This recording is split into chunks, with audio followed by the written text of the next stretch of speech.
Oh, thanks for the ride. Hey, I like your mask, by the way. Your mask. The one on your face. Your mask. Oh, they'll figure it out. Oh my God! It's so good to see you.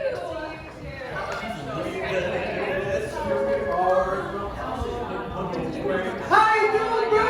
How you doing? I missed you. How you doing? Man, I gotta keep up my summer. I know, right? All right, thank you. It's quiet down. Now, I want to welcome all of you to the Globe Theater Camp for Very Definite Teenagers. And we're all going to have a fun time this year. I'm head counselor Salinas.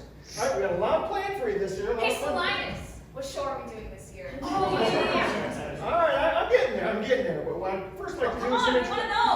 Yeah. All right. Well, here's the thing. I don't know if we're going to be able to do a show this year. What? Look here, All right. Listen.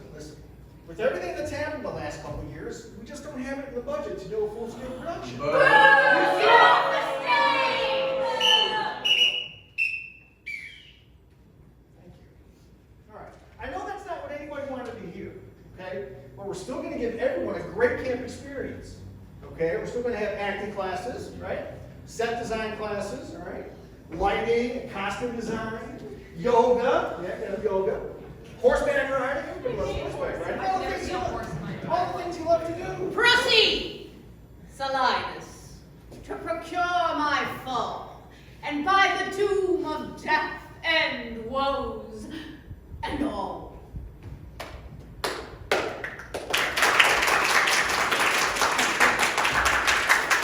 Well, Zarathustra, say in brief the cause. Why thou hast departed thy native home, and for what cause they camest to Ephesus. A heavier task could not have been imposed than I to speak my griefs unspeakable. In Syracuse was I born and wed, yet prosperous voyages I often made to Epidamnum.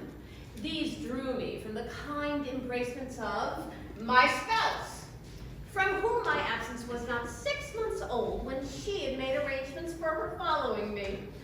She had not been there long when she became the joyful mother of 2 goodly sons. And, which was strange, the one so like the other as could not be distinguished but by names.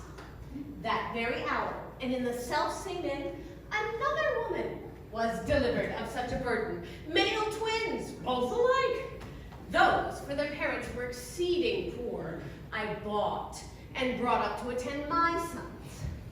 My wife made daily motions for our home return. A league from Epidamnum had we sailed before the always wind-obeying deep gave any tragic instance of our harm.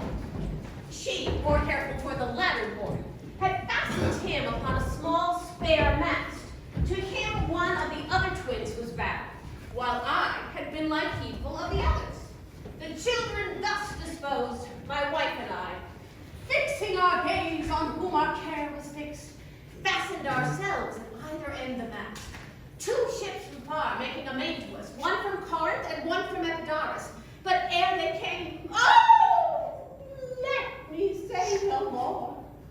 You can guess what happened. Nay, forward, old man, do not break off so, for we may pity, though not pardon thee. Oh, had the gods done so, I would not now worthily term them merciless to us. For ere the ships had met by twice 5 leagues, we were encountered by a mighty rock. Now her part, poor soul, seeming as burdened with a lesser weight, but not with lesser woe, was carried with more speed before the wind. And in our sight, they 3 were taken up by fishermen of Corinth, as we thought. At length another ship had seized on us, and would have robbed the fishers of their prey had not their bark been very slow of sail, and therefore homeward did they bend their course. What hath befallen of them and thee till now? My youngest son, and yet my eldest care, at 18 years of age became inquisitive after his brother, and importuned me that his attendant, as his case was like, might bear him company in quest of him. 5 summers have I searched in furthest Greece, roaming clean through the bounds of Asia and coasting homeward came to Ephesus, hopeless to find them, yet loth to leave unsought. But here must end the story of my life, and happy were I in my timely death, could all my travels warrant me they live. Oh, hapless Aegeon, whom the fates have marked to bear the extremity of dire mishap. Therefore, merchant, I will limit thee this day, to seek thy life by beneficial help. Try all the friends thou hast in Ephesus, beg thou or borrow for the sum, to live. If no, thou art doomed to die. Officer, take her to thy custody. I will, my lord. Hopeless and helpless doth Aegean wend, but to procrastinate her lifeless end.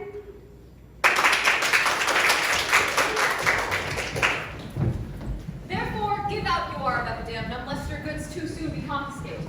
This very day, a Syracusan merchant is apprehended for arrival here, and not being able to buy out her life according to the statute of the town, she is going to die before sunset. There is your money that I had to keep.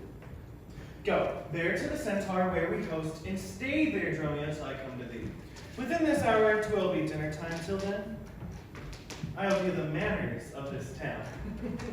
Peruse the traders, gaze upon the buildings, and then return and sleep within my inn. For with long travel, I am stiff and weary. Well, get thee away.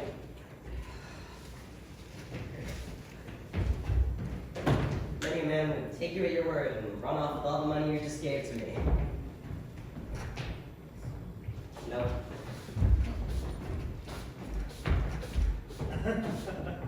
A trusty villain, sir, that very oft when I am dull with care and melancholy, lightens my humor with his merry jests. What? Will thou walk about the town with me and then go to mine inn and dine with me? No! I mean, I am invited, sir, to certain merchants of whom I hope to make much benefit. I crave your pardon. Soon at 5 o'clock, please you, I'll meet with you upon the mart and afterward consort you till bedtime. My present business calls me from you now. Ah, very well till then. I will go lose myself and wander up and down to view the city. Sir, I commend you to your own content. He that commends me to mine own content commends me to the thing I cannot get. Oh, I, to the world, am like a drop of water that in the ocean seeks another drop, who, falling there to find his fellow forth, unseen, inquisitive, confounds himself. So I, to find a mother and a brother in quest of this, unhappy, lose myself. Ah, here comes the one that shares my birth date. What now? How chance thou art returned so soon? Return so soon, rather approach too late. The capon burns, the pig falls from its fit. The clock has struck 12 upon the bell. My mistress made it one upon my cheek. She is so hot because the meat is cold. The meat is cold because you not come home. You not come home because you have no stomach. You have no stomach, having broke your fast. But we that know what 'tis to fast and pray are penitent for your default today. Stop in your wind, sir. Tell me this, I pray. Where have you left the money that I gave you? The sixpence I had on Wednesday last to pay the saddler for my mistress Crumpler. The saddler had it, sir. I kept it not. I am not in a sportive humor now. Tell me this and dally not. Where is the money? We being strangers here, how darest thou trust so great a charge from thine own custody? I pray you, sir, as you sit at dinner, I for my mistress come to you in post. If return, I shall be post indeed, for she was for your fault upon my pate. Methinks your maw, like mine, should service her clock, and strike you home without a messenger. Come, Dromio, come. These jests are out of season. Save them for a merrier hour than this. Where's the gold I gave in charge to thee? To me? Why, sir, you gave no money to me. Come on, sir knave. Have done your foolishness, and tell me how thou hast disposed thy charge. My charge was to fetch thee from the mart.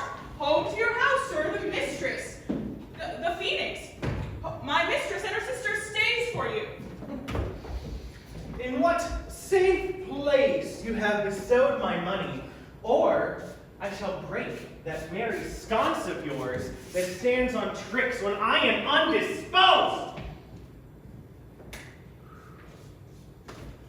Where is the 1,000 marks thou hadst of me? I have some of your marks upon my cheeks, some of my mistress's marks upon my shoulders, but not 1,000 marks between you both. If I should pay your worship again, perchance you will not bear them so patiently. Thy mistress marks. What mistress, fellow, hast thou? Your worship's wife, my mistress at the Phoenix, she that doth pray that you will come home to dinner, she that doth fast till you hie you home to dinner. What? Wilt thou flout me thus unto my teeth? Being forbid. There, take thou that, sir knave. What mean you, sir? For God's sake, hold your hands. Nay, and you will not. So, I'll take my heels.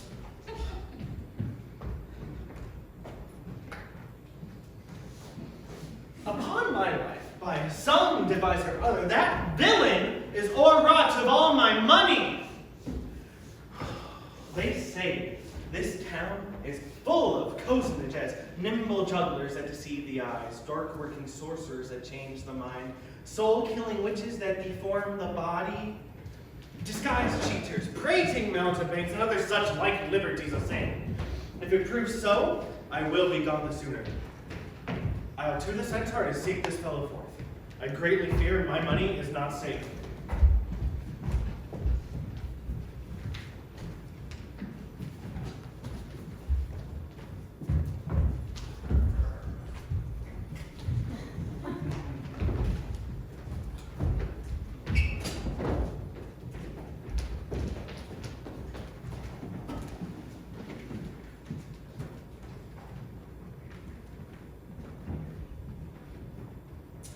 Neither my husband nor the rogue returned that in such haste I sent to see his master.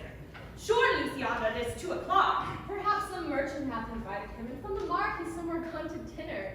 Good sister, let us dine and never fret. Man is master of his liberty. Time their master, and when they see time, they'll go or come. If so, be patient, sister.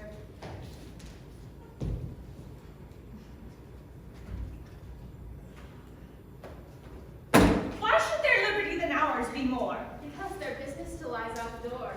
There's none but axes will be bridled so.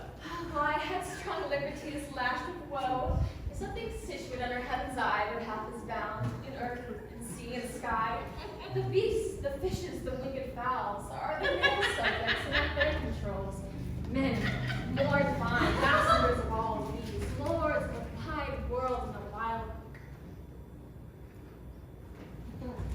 Go, go, Go. oh, go. And you with intellectual sense and skulls of more preeminence than fish and fowls are masters to their females and their lords. And let your will attend on their accords. This servitude makes you to keep unwed. Not this, the troubles of the marriage bed. But were you wedded, you would bear some sway. Well, I will marry one day, but to try. Here comes your man, now's your husband nigh. Say, is your tardy master now at hand? Nay, he's at 2 hands with me, and that my 2 ears can witness. Say, didst thou speak with him? Knowst thou his mind? Aye, he told his mind upon mine ear, but beshrew the hand, I could scarce understand it. Spake he so doubtfully thou couldst not feel his meaning? Nay, he struck so plainly I could too well feel his blows, and withal so doubtfully I could scarce understand it. But say, I prithee, is he coming home? It seems he hath great care to please his wife. Why, Adriana, sure my master is a horn mad. Horn mad, thou villain! I mean, not cuckold mad, but sure, he is stark mad. When I desired him home to dinner, he'd ask me for $1,000. 'Tis dinner time, quoth I. My money, quoth he. Your meat doth burn, quoth I. My money, quoth he. Will you come home, quoth I. My money, quoth he. Where is the $1,000 I gave thee, villain? Your meat doth burn. My money, quoth he. What? My mistress, quoth I. Damn thy mistress, who cares about thy mistress? I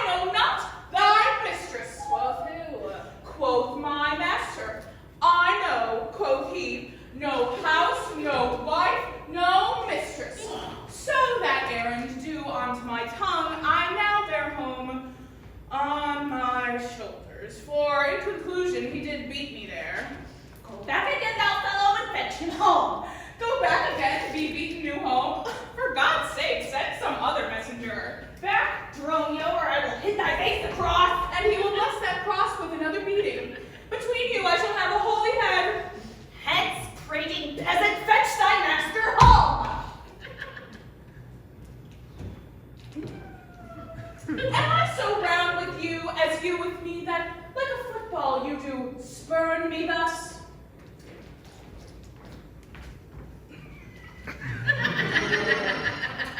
You spurn me hence, and he spurns me hither. If I last in his service, you should case me in leather.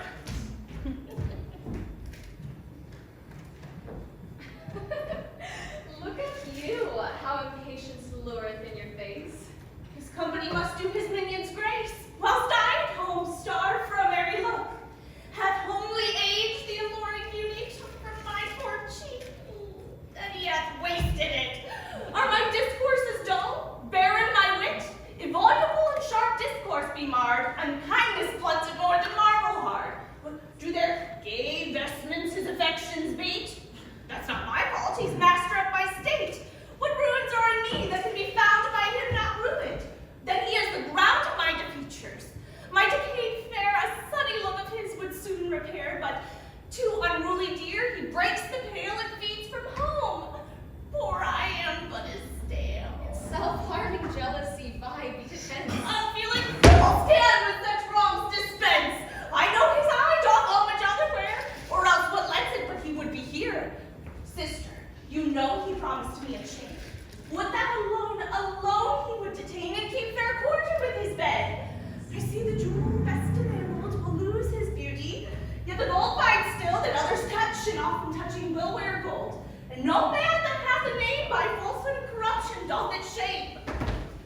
Since that my beauty cannot please his eye, oh, weep what's left away, and weeping die.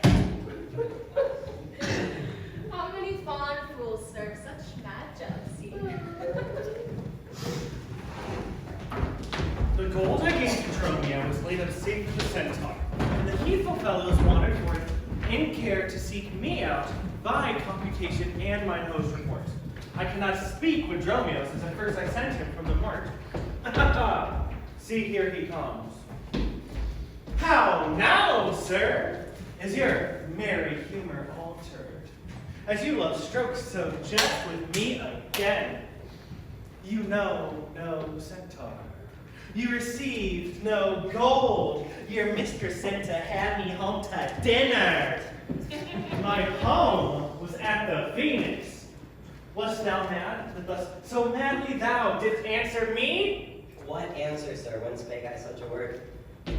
Even now, even here, not half an hour since? I did not see you since you sent me home. The centaur, the gold you gave me. Villain, thou didst deny the gold receipt and told me of a mistress and a dinner, for which I hoped.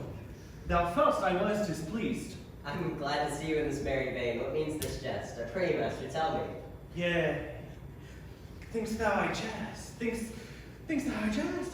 There, take thou that, and that, and that. Hold, sir, for God's sake, now your jest is earnest. Thank you. Upon what bargain do you give it me? Because that I familiarly to use you as my fool and chat with you. Your sauciness will jest upon my love and make comment of my serious hours. I pray, friend, why am I beaten? Shall I tell you why? Aye, sir, and wherefore, for they say every why hath a wherefore. Why, first, for flouting me, and wherefore, for urging it the second time to me. Was there ever any man thus beaten out of season when the why and the wherefore is neither rhyme nor reason? Well, sir, I thank you. Oh, thank me, sir, for what? Marry, sir, for this something that you gave me for nothing. I'll make you amends next to give you nothing for something. Oh, but say, is it dinner time? No, sir, I think the me wants that I have. In good time, sir, what's that? Basting. Well, then 'twill be If dry. it be, sir, I pray you eat none of it. Your reason? Lest it make you angry and purchase me another dry basting. Oh, learn to jest in good time, then there's a time for all things. I durst have denied that before you were so angry. By what rule? Marry, sir, by a rule as plain as the plain bald pate of Father Time himself. Let's hear it. There's no time for a man to recover his hair and goes bald by nature.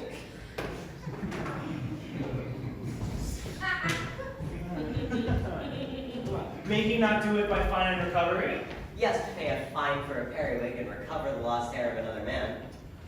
Why is time so cheap about taking hair, being as it is, so plentiful in growth?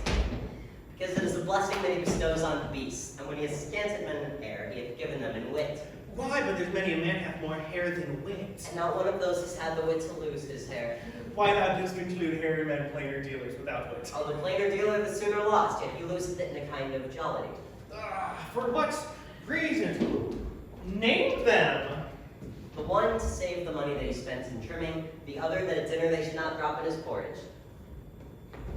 Thou would have all this time to prove there is no time for all things. Mary Ann did, sir, namely no time to recover hair lost by nature. Ah, but your reason was not substantial. Why there is no time to recover? Thus I mended. Time himself is bald, and therefore till the world's end will have bald followers. Well, I knew it would be a bald conclusion. Ooh, but soft. Who walks us yonder? Aye, Antipholus, look strange and frown. Some other mistress hath thy sweet aspects. I am not Adriana, nor thy wife. The time was once when thou unurged wouldst vow, that never words were music to thine ear, that never object pleasing in thine eye, that never touch well welcome to thine hand, that never meat sweet savored in thy taste, unless I spake or looked or touched or carved to thee. How comes it now, my husband? Oh, how comes it that thou art thus estranged from thyself? Thyself I call it, being strange to me, when inseparable and whole I am better than the best part of you. Plead you to me, fair dame? I know you not. In Ephesus I am but 2 hours old, and strange unto your town as to your talk, who with every word by all my wit being scanned, want-witted all, one word to understand. Why, brother, how the world has changed with you. When were you wont to use my sister thus? She sent for you by Dromio home to dinner. By Dromio. By me? By me, and this thou didst return for him, that he did buffet thee, and in his blows denied my house for his, me for his wife.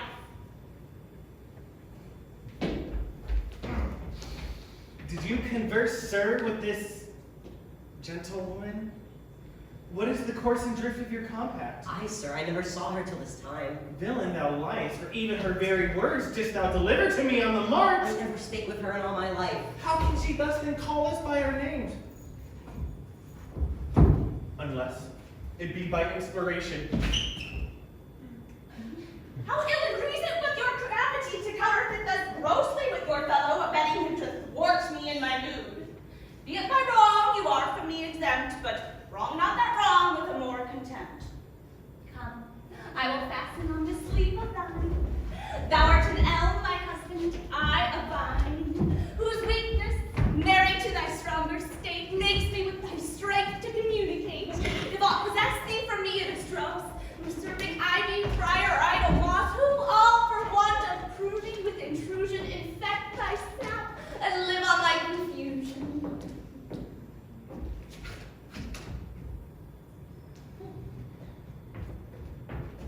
To me she speaks. She moves me for her theme. Once was I married to her in my dream, or sleep I now and think I hear all this. What error drives our eyes and ears amiss? Until I know this sure uncertainty, I'll entertain this offered fallacy. Dromio, go bid the servants spread for dinner. Oh, for my beads, I cross me for a sinner. This is the fairyland of spite of spites. We talk with goblins, owls, and sprites. If we obey them not, this will ensue. They'll suck our breath or pinch us black and blue. Why prayest thou to thyself and answerest not? Dromio, thou drone, thou slug, thou snail, thou sot. I am transformed, master, am I not? I think thou art in mind, and so am I. Nay, master, both in mind and in my shape. Thou hast thine own form. No, I am an ape. If thou art changed, what is to an ass? 'Tis true, she rides me and I long for grass. 'Tis so I am an ass, else I can never be, but I should know her as well as she knows me. Come, come, no longer will I be the fool to put the finger in the eye and weep whilst man and master laugh my woes to scorn. Come, sir, to dinner. Dromio, keep the gate. Antiphilus, I'll dine home with you today and try you on 1,000 idle praise.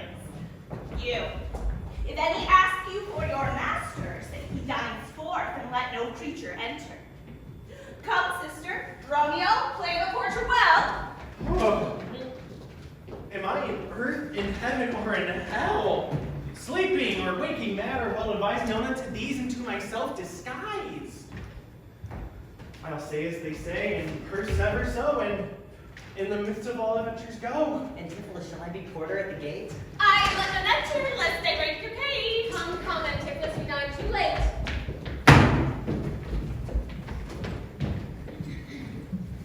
Good Signor Angelo, you must excuse us all. My wife is foolish when I keep not hours. Say that I lingered with you at your shop to see the making of her necklace and that by tomorrow you'll bring it home. But here's a villain that would face me down that I met him at the mart and that I beat him, charge him with 1,000 marks in gold, and that I did deny my wife in house. How drunkard thou! What didst thou mean by this? Say what you will, sir, but I know what I know, that you beat me at the mart. I have your hand to show. If the skin were parchment and the blows you gave were ink, your own handwriting would tell you what I think. I think thou art an ass. Marry, so it doth appear, by the wrongs I suffer and the blows that I bear. I should kick being kicked, and being at that pass, you would keep from my heels and beware of an ass. Oh, you're sad, Signor Balthazar? Pray God our cheer may answer my goodwill and your good welcome here. I hold your dainties cheap, sir, and your welcome dear. Signor Balthazar, I wear flesh or fish. A table full of welcome makes scarce one dainty dish. Small cheer and great welcome makes a merry feast. Hey! The cheap pope's a more sparing guest, but though my kids may be mean, take them in good part. Better cheer may you have, but not with better heart.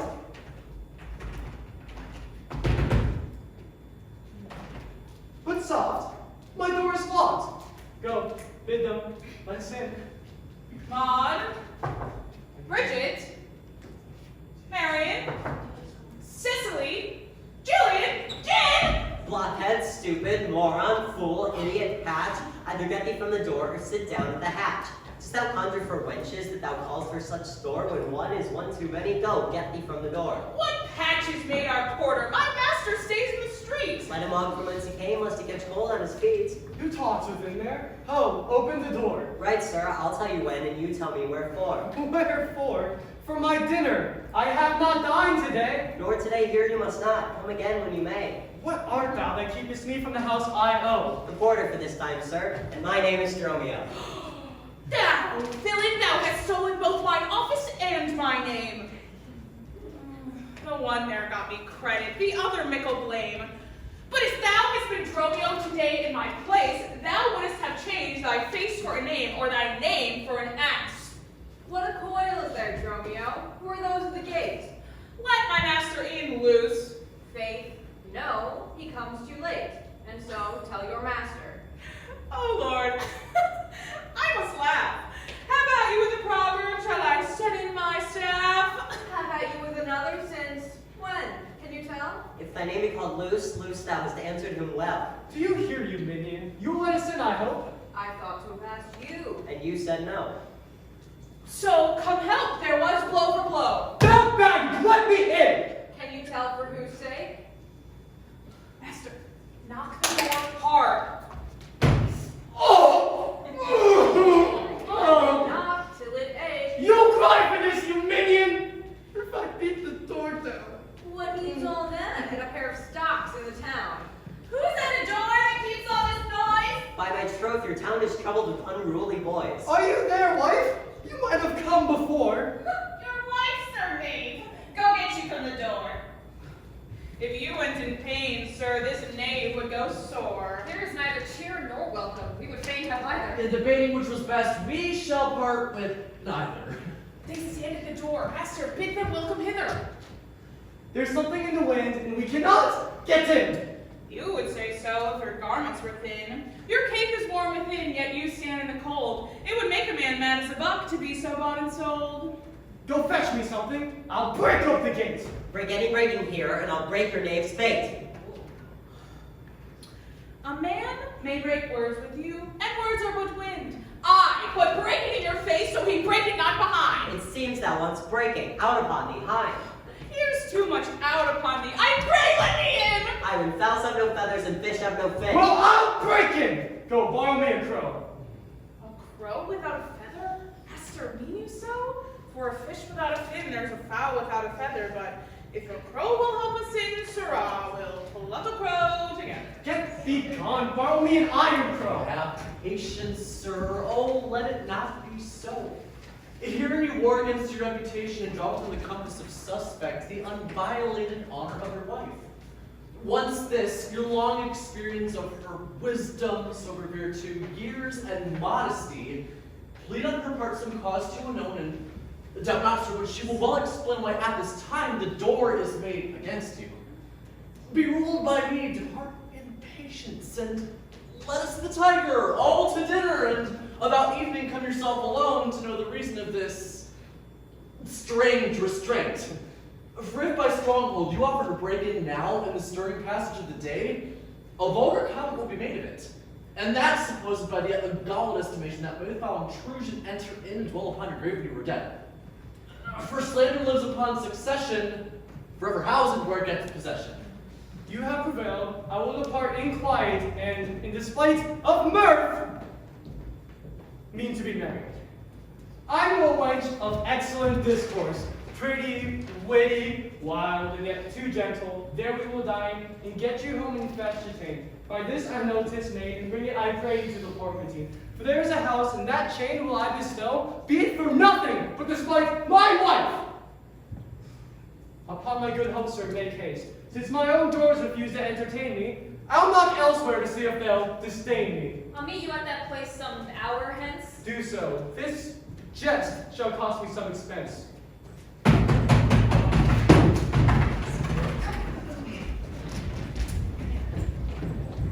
may be that you have quite forgot a husband's office. Shall, Antipholus, even in the spring of love by love's springs wrought, shall love and building grow so ruinous?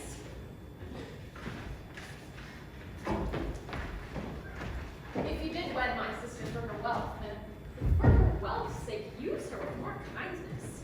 And if you like elsewhere, do it by stealth. Muffle your false love with some show of blindness. Let not my sister read it in your eye. Be not thy tongue thy own shame's orator. Look sweet, be fair, become disloyalty, apparel vice like virtue's harbinger. Bear a fair presence, though your heart be tainted. Teach sin the carriage of a holy saint, and be secret false. What need she give acquainted? What simple thief brags of his own attaint? Dis tell the wrong, to truant your bed, and let my sister read it in my looks of poor. Shame at the bastard fame well managed, evil deeds doubled with an evil word. Alas, poor women, make us but believe, being compacted credit that you love us. Though others have the arm, show us to sleep. We in your motion turn, and you may move us. And, gentle brother, get you in again, comfort my sister, cheer her, call her wife. 'Tis holy sport to be little vain, with the sweet breath of flattery conquer strife. Sweet, gentle woman. What your name is else I know not. Nor by what wonder you do hit a mind, less in your knowledge and your grace you show not that our earth's wonder more than earth divine. Teach me, dear creature, how to think and speak, lay open to my earthly gross conceit, smothered in errors, feeble, shallow, weak, the folded meaning of your words conceit. Against my soul's pure truth, why labor you, sister, to make it wander and fear?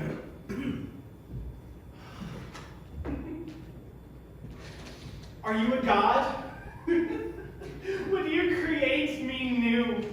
Transform me then into your power I'll yield. But if that I am I, then well I know your weeping sister is no wife of mine, nor to her bed no homage do I owe.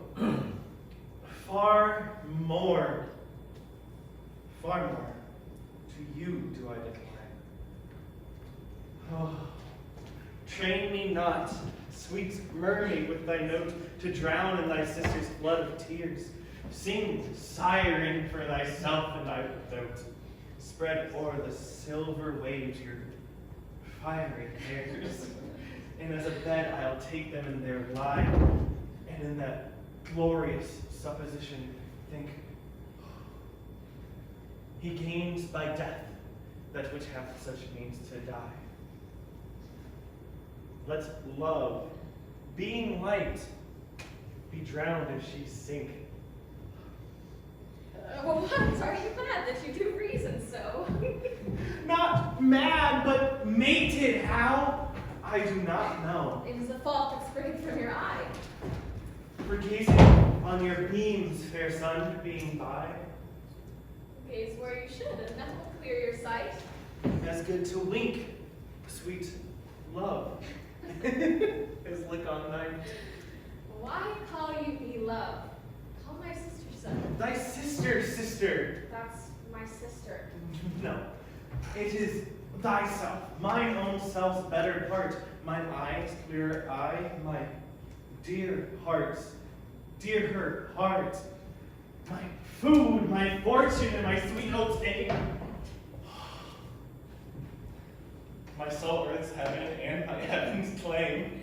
Well, this my sister is, or else should be. Ah, call thyself sister sweet, for I am thee. Thee I will love, and with thee lead my life. Thou hast no husband yet, nor I no wife. Give me thy hand. Oh, soft air, hold you still. I'll fetch my sister to get her goodwill.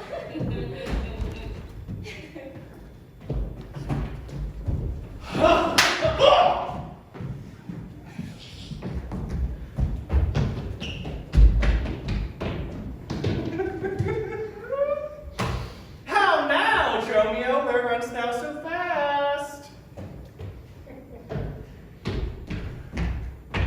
Do you know me, sir? Am I Dromio? Am I your man? Am I myself? Thou art Dromio.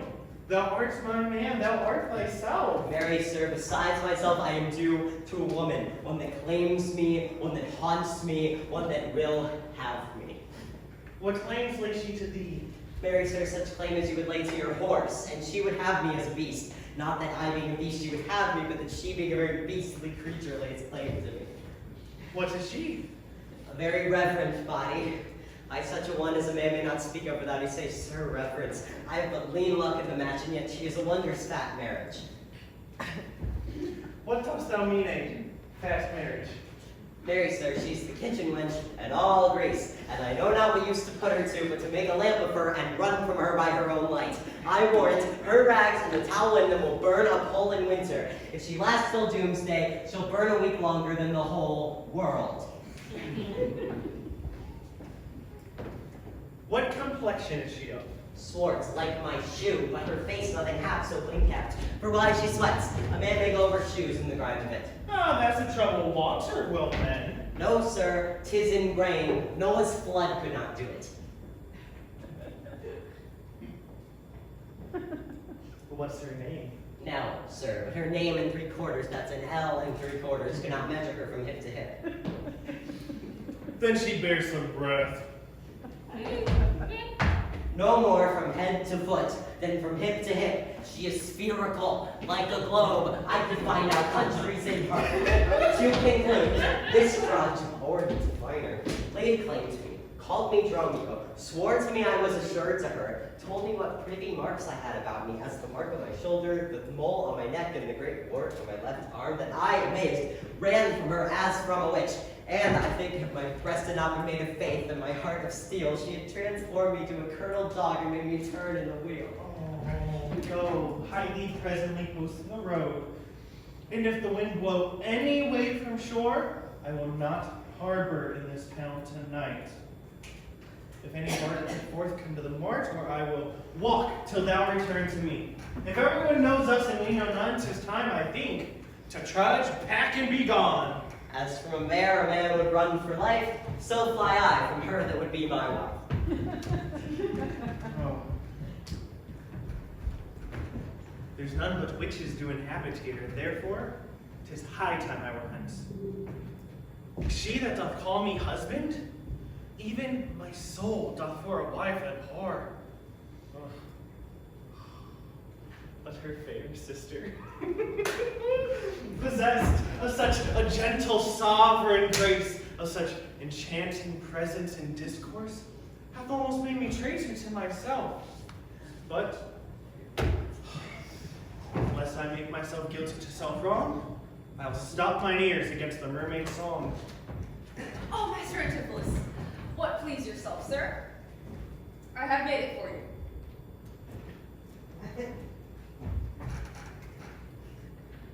Made it for me? I bespoke it not. Not once nor twice, but 20 times you have. Go home with it and please your wife withal, and soon at supper time I'll visit you and then collect my money for the chain. I pray you, sir, receive the money now, for fear you ne'er see chain or money more. You are a merry man, sir. Fare you well. Yeah.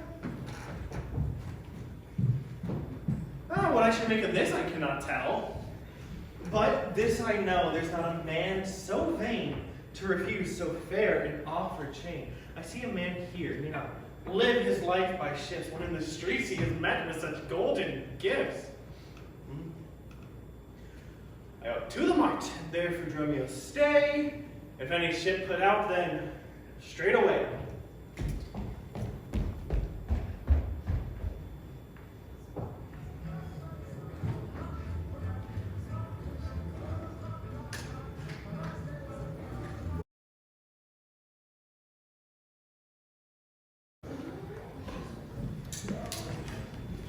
You know, since Pentecost, the sun is due, and since then I have not much to report to you. For now I had not played out of Persia and want guilders for my voyage. Therefore, make present satisfaction, or I'll attach you by this officer. Even just the sum that I do owe you is growing to me by Antipholus. And in the instant that I met with you, he had owed me a chain. At 5 o'clock, I shall receive my money for the same. Please, if you walk with me down to his house, I will discharge my bond and thank you too. That labor may you save. See where he comes. While I go to the goldsmith's house, go thou and buy thou a rope's end. That will I bestow upon my wife and her confederates for locking me out of my doors by day. But soft, see the goldsmith, go, get thee gone and buy thou a rope's end and bring it home to me. I buy 1,000 pounds a year. I buy a rope. A man is well hope up that trusts to you. I was promised you presents and a chain, but neither the chain nor goldsmith came to me. Be like you thought our love would last too long. If it were chained together, it therefore cannot. Saving your merry humor, here's the note how much your chain weighs to the utmost carat, the finest of the gold and chargeful fashion, which doth amount to $3 odd more than I stand indebted to this gentleman. I pray you see him presently discharged, for he is bound to see and stays but for it. I am not furnished with the present money, and besides, I have business in the town. Good senor, take this stranger to my house, and with you take the chain to bid my wife. Disperse the sum on the receipt thereof, and perchance I'll be there as soon as you. Then you will bring the chain to her yourself. No, bear it with you, lest I come not time enough. Well, sir, I will. Have you the chain about you? And if I have not, sir, I hope you have, or else you may return without your money. Hey, come, I pray you, sir, give me the chain. Both wind and tide stays for this gentleman, and I to blame have held him here too long. Good Lord, you use this dalliance to excuse your breach of promise to the porpentine? I should have chid you for not bringing it, but like a shrew you first begin to brawl. The hour steals on, I pray you, sir, dispatch. You hear how he imported the chain. Why, give it to my wife and fetch your money. Come, you know I give it to you even now. Either send the chain or send me by some token. Aye, now you brought this humor out of breath. Come, where's the chain? I pray you let me see it. My business cannot brook this dalliance. Good sir, say whether you'll answer him or no. If not, I'll lead him to the officer. I answer you. What should I answer you? The money that you owe me for the chain. I owe you none till I receive the chain. You know I gave it to you half an hour since. You gave me none! And you wrong me much to say so. You wrong me more, sir, in denying it. Consider how this stands upon my credit. Well, officer, arrest him at my suit.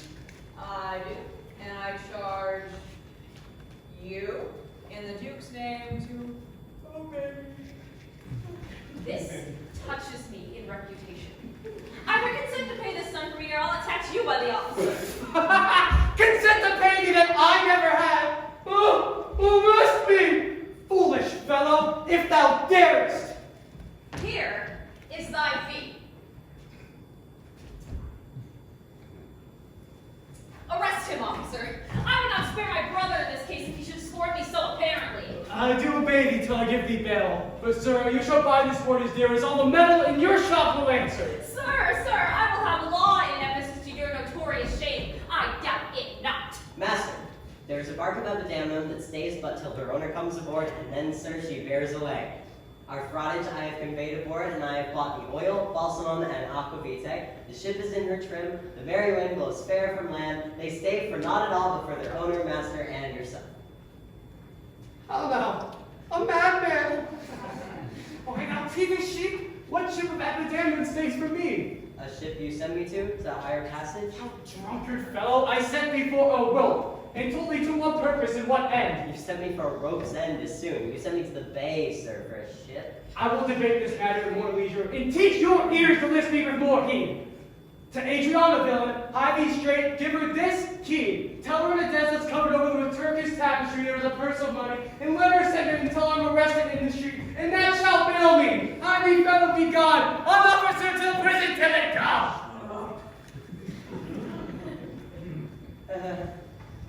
To Adriana, that is where we dine, and thither I must, although against my will, for servants must their master's minds fulfill.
Here, go, the desk, purse.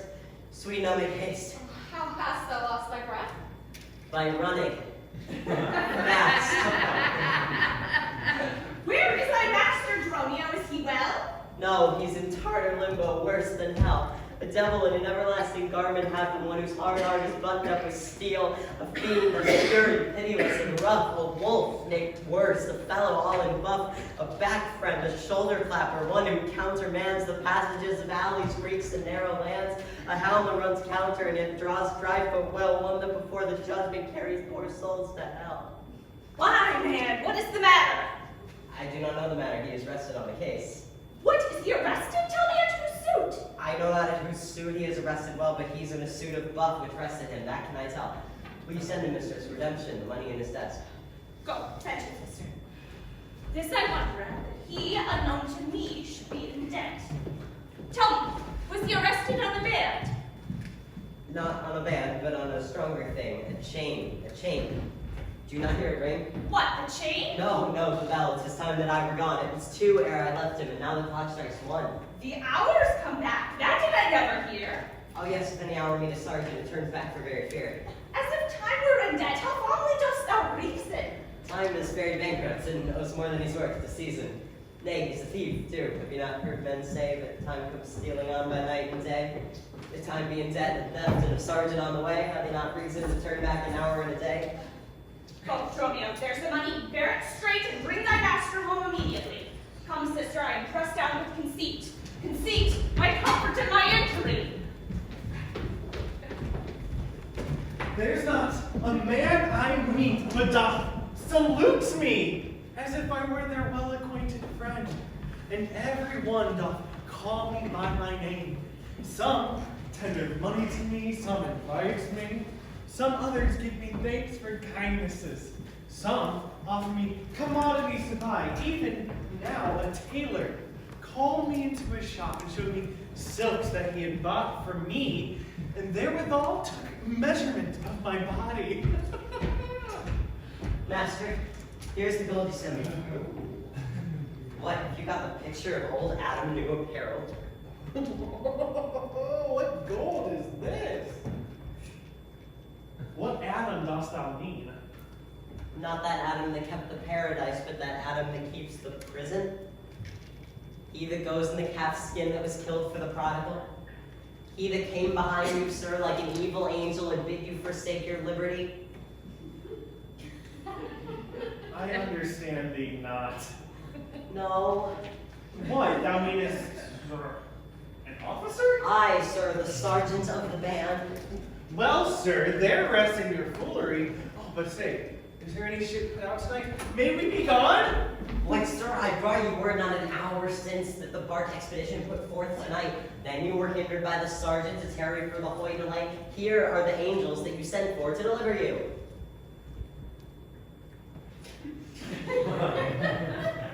The fellow is distracted. So am I. And here we wander in illusions.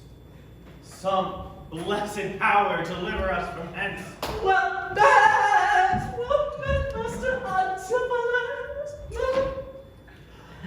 I see, sir, you have found the goldsmith now. Is that the chain you promised me today? Satan avoid, I charge thee. Tempt me not. Master, is this Master Satan? Oh, it is the devil. Nay, he's worse, he's the devil's dead. And here he comes in the habit of a light wench. And there comes the light wench to say, God damn me. And that is as much to say, God make me a light wench. It is written, they appear to men like angels of light. Light is the effect of fire, and fire will burn. And those light wenches will burn. Come not near him. Oh, you're mad and you are marvelous merry, sir. Will you go with me? We'll mend our dinner here. Master, if you do expect spoon meat or bespeak a long spoon. Why, Dromio? Marry, sir, you must need a long spoon that must eat with the devil. Avoid then, fiend.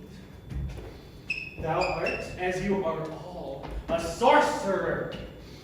I conjure thee to leave me and be gone. Give me the ring of mine you had at dinner, or for my diamond, the chain you promised, and I'll be gone, sir, and not trouble you. Some devils ask for the carrying someone's nail, a brush, a hair, a drop of blood, a pin, a nut, a cherry stone, that he more covetous would have a chain.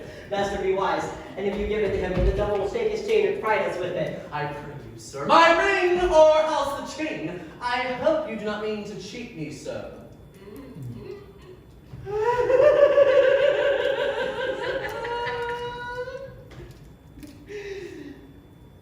Avoid that fiend. Come, Dromio. Let us go. Don't be proud, says the peacock. Master, that you know. Now out of doubt, Antipholus is mad, else he would never so demean himself. For a ring hath of mine worth $40, and for the same he promised a chain. Both one and other he denies me now. The reason I gather he is mad, besides this present instance of his rage, is a mad tale he told me today at dinner of his own doors being shut against his entrails.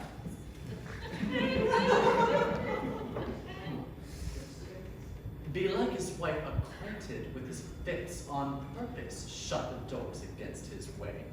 My way is now to hide home until his wife, that being lunatic, he rushed into my house and perforce took away my ring. The Of course, I fit his shoes for $4,000 is too much to lose. Fear me not, man. I will not break away. I'll give thee, ere I'll leave thee, so much money to warn these I am arrested for. My wife is in a laboring mood today, and will not lightly trust a messenger that I should be attached in Ephesus. I tell you 'twill sound harshly in her ears. How now, here comes my man. I think he brings the money. How now, sir? You have that I sent you for? Here's that, I warrant you will pay them all. But where's the money? Why, I gave them money for the rope. $500, villain!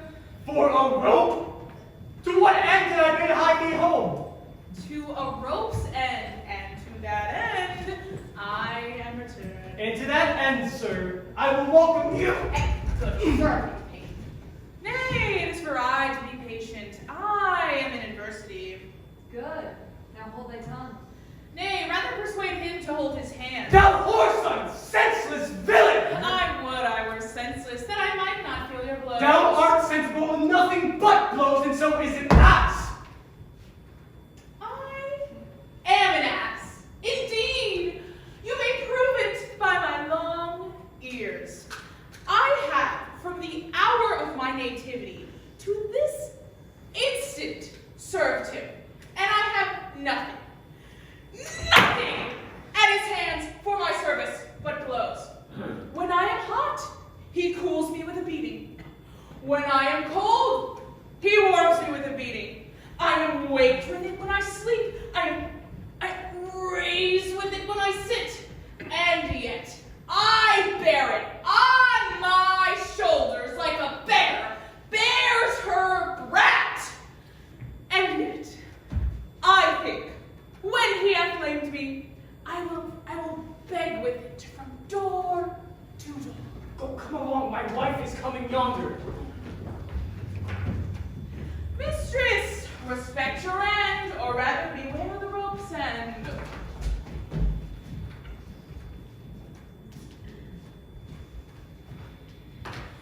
Will thou still talk? Say you now, is not your husband mad? His incivility confirms no less. Good Dr. Pinch, you are a conjurer. Establish in him his true sense again, and I will please you what you will demand. Alas, how sharp and fiery he looks. Mark trembles in his ecstasy. Give me your hand and let me feel your pulse. There is my hand, and let it fill your ear. I charge thee, Satan, house within this man, to yield possession to my holy prayers, and to thy state of darkness hie thee straight. I conjure thee by all the saints in heaven. Peace, don't wizard, peace! I am not mad! Oh, that thou wert not for distressed soul. You minion, you! Are these your customers? Did this companion with the saffron face revel at feast at my house today? Was upon me my guilty doors were shut, and I denied to enter into my house? Oh, husband, God doth know you dined at home. Where would you have remained until this time, free from these slanders and this open shame? Dined at home! Dromio, what sayest thou? Sir, sooth to say, you did not dine at home. Were not my doors locked up and I shut out? Pretty, your doors were locked and you shut out. And did not she herself revile me? Certes, she did. She herself reviled you there. And did not her kitchen maid rail, taunt, and scorn me? Sans fable, she did. The kitchen vestal scorned you. And did not I enraged depart from thence? In verity you did. That my bones do witness. But have since felt the vigor of his rage. It's good to suit them in these contraries. It is no shame. Thou hast summoned the goldsmith to arrest me. I sent you money to be your bail by Dromio, who came in haste for it. Money by me. Heart and goodwill you might, but surely not a rag of money. Went's not to her for a purse of money? He came to me and I delivered it, and I witnessed for her that she did. God and the rope maker bear me witness. I was sent for nothing but a rope. Mistress, old man, and master is possessed. I know it by their pale and deadly looks. They must be bound and laid up in some dark room. Dromio, say wherefore did thou lock me forth today, and why dost thou deny the bag of gold? I did not, gentle husband, lock thee forth. And gentle master, I received no gold, but in truth, we were locked out. Dissembling villain, thou speaks false and bold. Dissembling harlot! Thou art false in all, and art confederate with a damned pack to make a loathsome abject scorn of me. But with these nails I'll pluck out these false eyes, that would behold in me this shameful sport.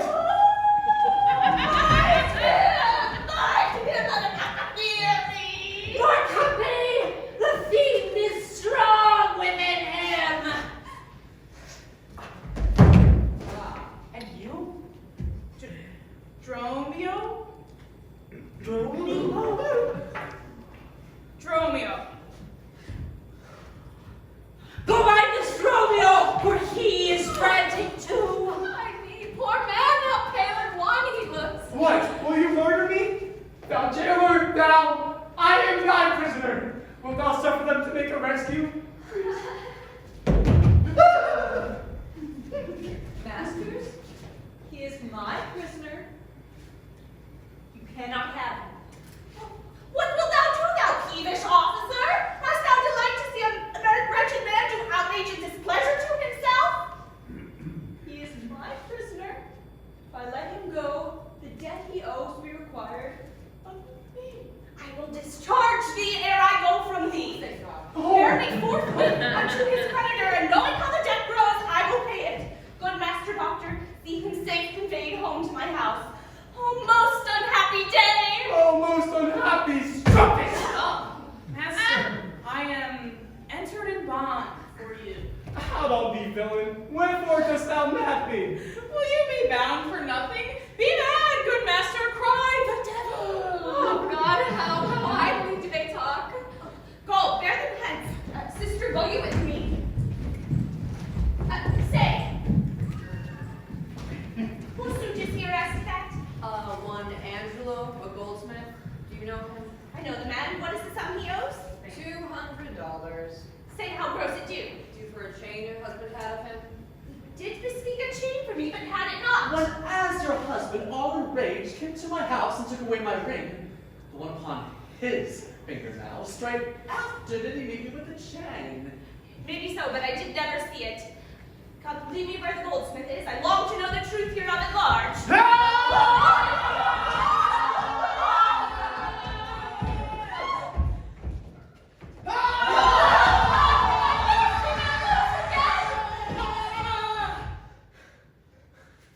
Are you done?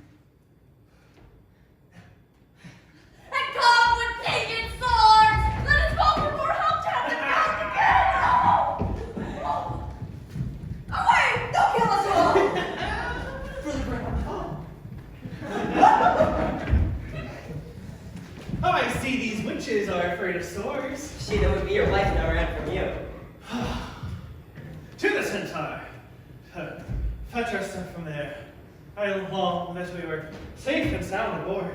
Faith, stay here this night. They'll surely do us no harm. You saw they speak us fair, give us gold. Methinks they're such a gentle nation that but for the mountain of mad flesh that claims marriage of me, I could find in my heart to stay here still and turn witch. Are you joking? I will not stay tonight for all the town. Therefore, away to fetch our stuff from there.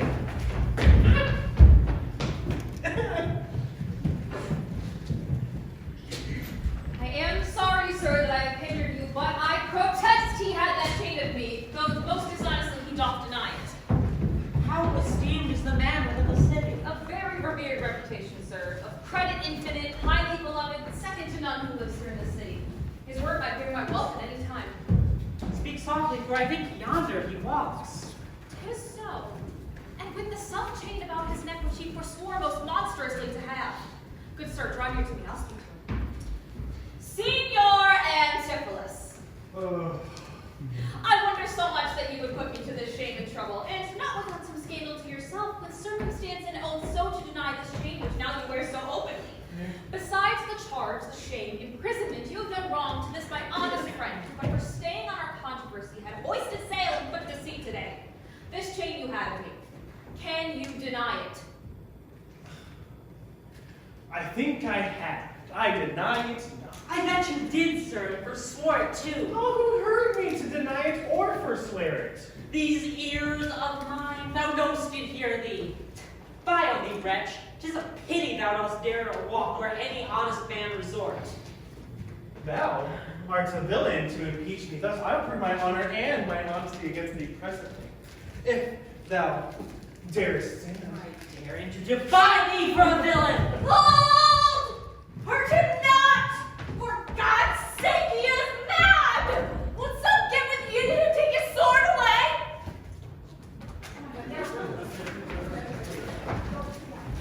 Find Romeo too and bear them home to my house! Run, master, run. For God's sake, take a house. This is some office, e'en or we are spoiled.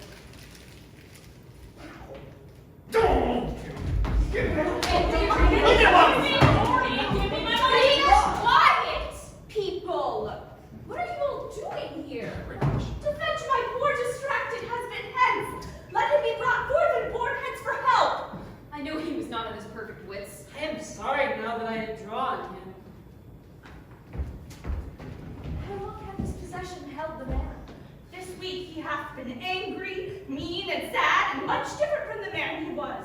But till this afternoon his passion ne'er brake into extremity of rage. Hath he not lost much wealth by wreck of sea, buried some dear friend?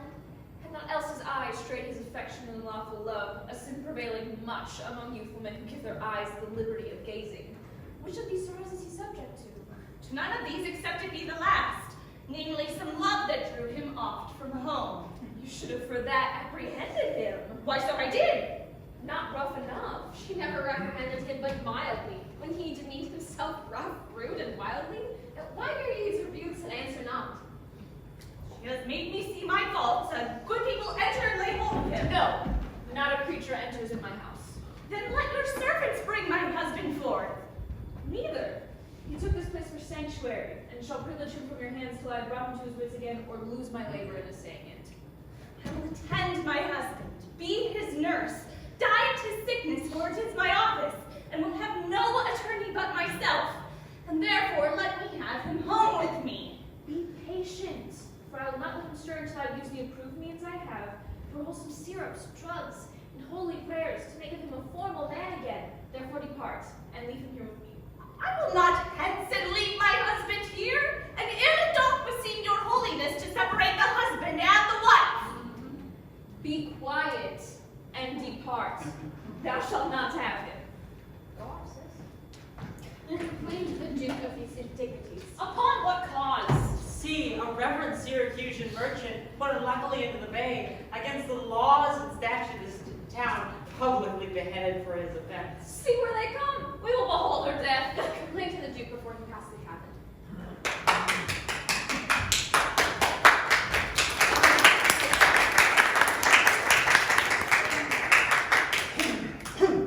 Yet once again proclaim it publicly. For any friend shall pay the sum for her, she shall not die. So much we tender her. Justice, most sacred Duke, against the nurse. She is a virtuous and a respected lady. Can it be that she hath done thee wrong? Be it please your grace. And of this, my husband, whom I made lord of me and all I had in your important letters, this ill day, a most outrageous fit of madness took him, that desperately he hurried through the street, with him his bondmen, all as mad as he, doing displeasure to the citizens by rushing in their houses, bearing thence, rings, jewels, anything his rage did like. Once did I get him bound and sent him home, whilst to take order for the wrongs I went, that here and there his fury had committed. Anon I wot not by what strong escape he had of those that had the guard of him, with his mad attendant and himself, each one with ireful passion, with drawn swords, met us again, and madly bent on us, chased us away, till, raising up more aid, we came again to bind them, and chased them into this cabin whither we pursued them. And here the nurse shuts the gates on us, and will not suffer us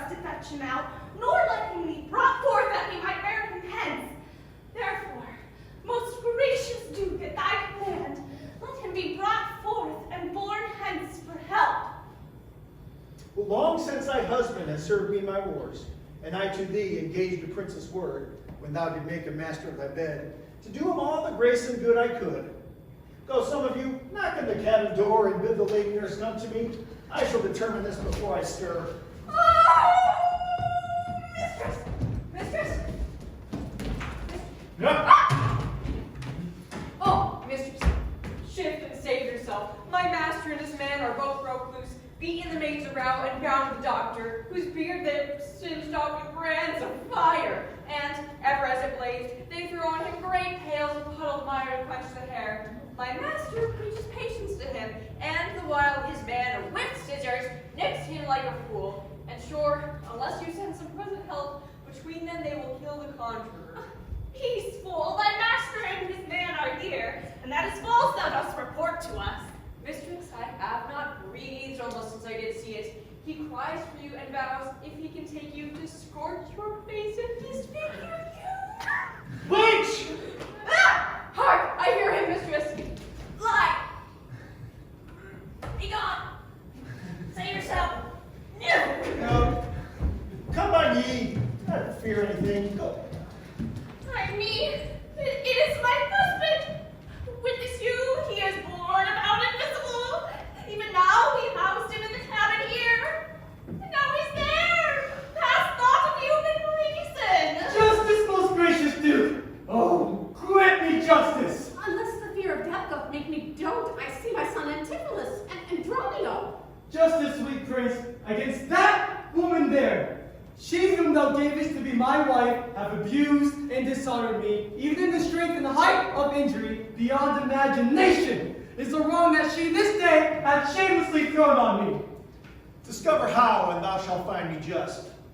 This day, great Duke, she shut the doors upon me, while she with harlots feasted in my house. Gravest fault! Say, woman, didst thou so? No, my good lord. Myself, he, and my sister today did dine together. So before my soul is this his fault, he burdens me with all. Never may I look on day nor sleep on night, but she tells to your highness simple truth. Oh, perjurable women! They are both forsworn. In this the madman justly chargeth them. My liege, I am advised what I say, neither disturbed with the effect of wine, nor heady wrath provoked with raging ire, albeit my wrongs might make one wise and mad. This woman blocked me out this day from dinner. That goldsmith there, was she not packed with her? Go witness it, for she was with me then, who parted with me to go fetch a chain, promising to bring it to the Porpentine, where Balthazar and I did dine together. Our dinner done, and she not coming hither, I went to seek her. In the street I met her and her company, that goldsmith there. There did this perjured goldsmith swear me down that I this day of her received the chain, which God she knows I saw not. For the which she did arrest me with an officer. I did a baby, and sent my peasant home for certain money. He with none returned, so then fairly I bespoke the officer to go in person with me to my house. By the way, we met my wife, her sister, and the rabble more of vile confederates. Along with them they brought one pinch, a hungry, lean-faced villain, a mere anatomy, a mountebank, a threadbare juggler and a fortune teller, a needy, hollow-eyed, sharp-looking wretch, a dead-looking man, this pernicious fellow. Forsooth, I took him on as a conjurer, and gazing in my eyes, feeling my pulse, and with no face as to where I was facing mine, cries out, I was possessed. Then altogether they fell upon me, bound me, bore me thence, in the dark and dangerous vaulted home, both left me. And my man was bound together!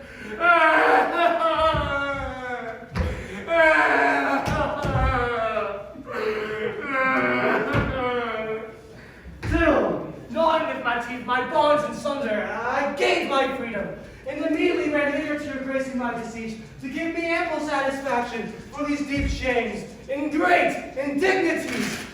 Yahtzee!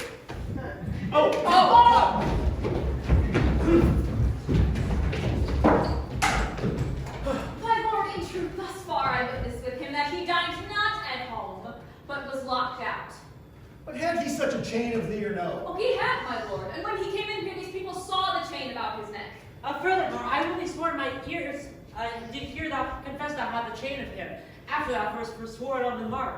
And then thou ran into this cabin here, from whence I think thou art come by miracle. I never came within these feudal walls, nor ever didst thou draw thy sword on me, and I never sold the chain! So help me heaven! This is false, you burden me with all. Oh my, what an intricate case this is. I think thou art all drunk of Circe's cup. If here you housed him, here he would have been. If he were mad, he would not plead so coldly. You say he dined at home. Goldsmith here denies that saying. Now what say you? Sir, he dined with her, there at the Porpentine. Did and brought my finger snatched that ring. Tis true, my liege. This ring I have of her. Sawest thou him enter the cabin here? As sure, my liege, as I do see your grace. Why, this is strange. Call the nurse hither. I think you are all mad or stark mad. Most mighty Duke, save me speak a word. Happily I see a friend will save my life and pay the sum that might deliver me. Speak freely, Syracusan, what thou wilt. Is not your name, sir, called Antipholus? And is that not your bondman, Dromio? Within this hour I was his bondman, sir, but he, I thank him, not at my two cords. Now I am Dromio, his man, unbound. I am sure you both of you remember me. Ourselves we do remember you, for lately we were bound as you are now, but are you not one of Pinch's patients? Why look you strange on me? You know me well. I never saw you in my life till now. Time, grief has changed me since you saw me last, but tell me yet, dost thou not know my voice? Neither. Dromio nor thou? No, trust me, sir, nor I. Know my voice? Oh, time's extremity, tell me thou art my son, Antipholus. I never saw my parent in my life. Yet 7 years since, in Syracuse, boy, thou knowst we parted. But perhaps, my son, thou shamest to acknowledge me in misery? The Duke and all that know me in the city can witness with me that it is not so. I never saw Syracusa in my life.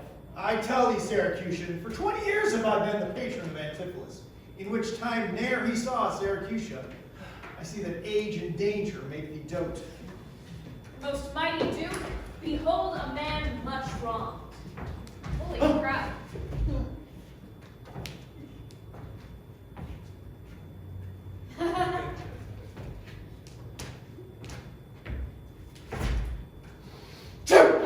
Thank you.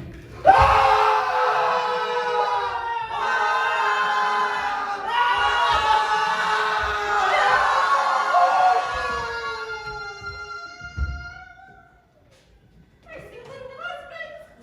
Were mine eyes deceived me?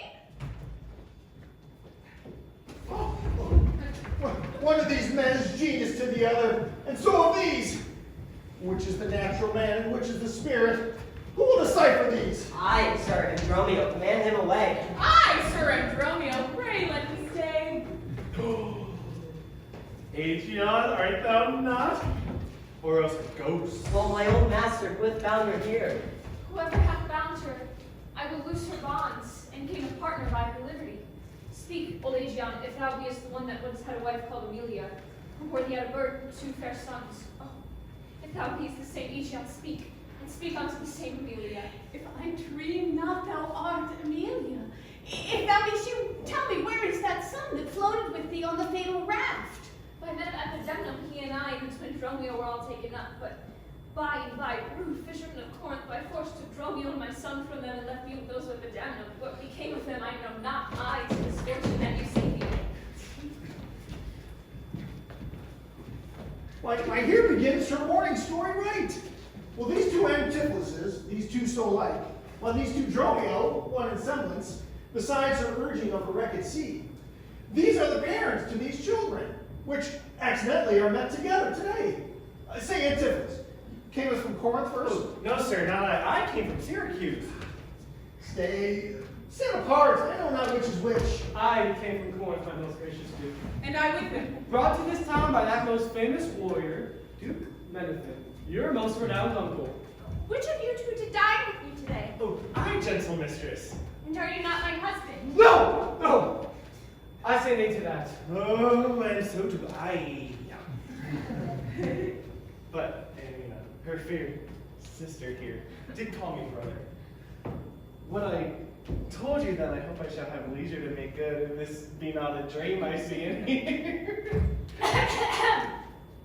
That is the chain, sir, which you had of me. I think it had, I deny it not. And you, sir, for that chain arrested me?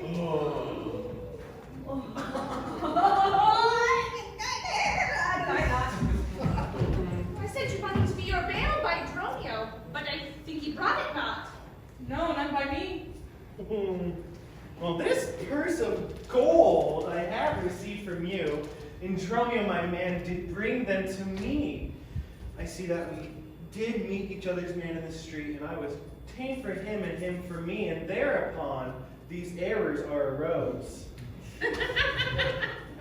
These dollars, Bonai? For my father here.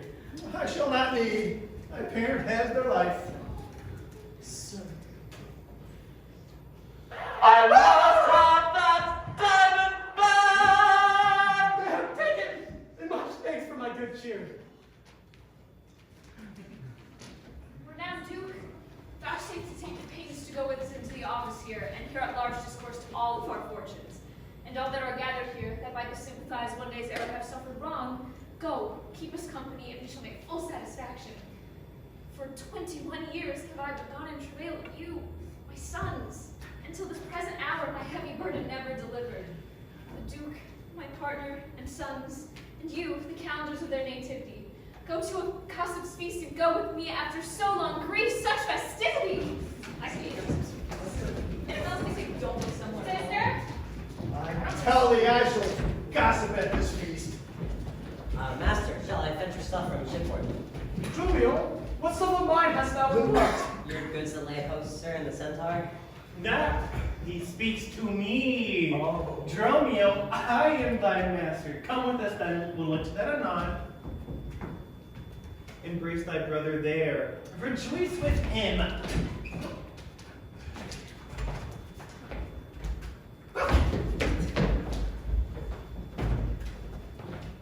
There's a fat friend at your master's house that kitchened me for you today at dinner. She should not be my sister, not my wife. Methinks you are my glass and not my brother. I see by you I am a sweet-faced youth. Will you walk with us in their gossiping? And not I, sir. You are my elder. That is a question. How shall we try it? We'll draw cuts for the senior. Till then, lead that first. Nay, then thus. We came into this world brother and brother. Now let us go, hand in hand, not one before another.